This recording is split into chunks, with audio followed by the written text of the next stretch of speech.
শুভ দীপাবলি সবাইকে। তোমরা সবাই কেমন আছো? আশা করি ভালো আছো। আমরাও অনেক ভালো আছি। আজকে ঠাকুর দেখতে বেরিয়ে পড়েছি। তো কটা ঠাকুর দেখছি তোমাদের সাথে শেয়ার করছি। আর আমাদের শ্রীরামপুর শহরে কত সুন্দর সুন্দর ঠাকুর হয়, মিনিমাম হাইটে অনেকটাই লম্বা হয়। তো সেটাই তোমাদের সাথে শেয়ার করছি, লাইটিং সব কিছু শেয়ার করব, তোমরা দেখতে থাকো।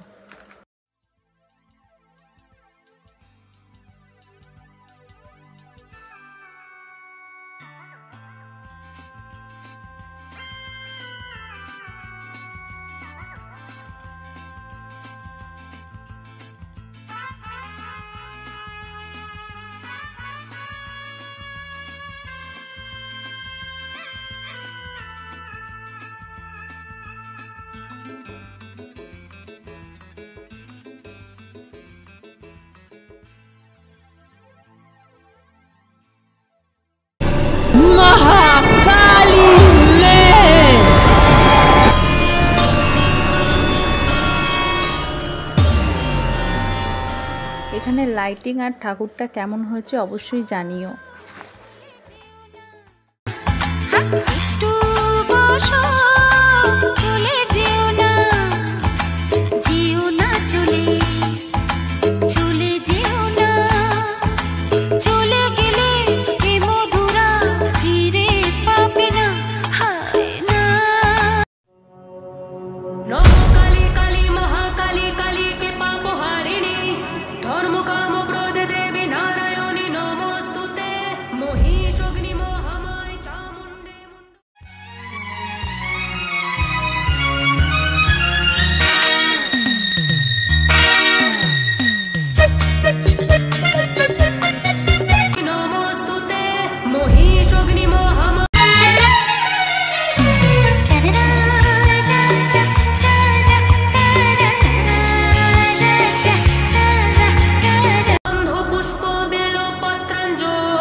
ঠাকুর দেখা হয়ে গেছে, সব শেষে ফুচকা খেয়ে তারপরে বাড়ির দিকে রওনা দিলাম। ভিডিওটা কেমন লাগলো তোমরা অবশ্যই জানাবে। টাটা।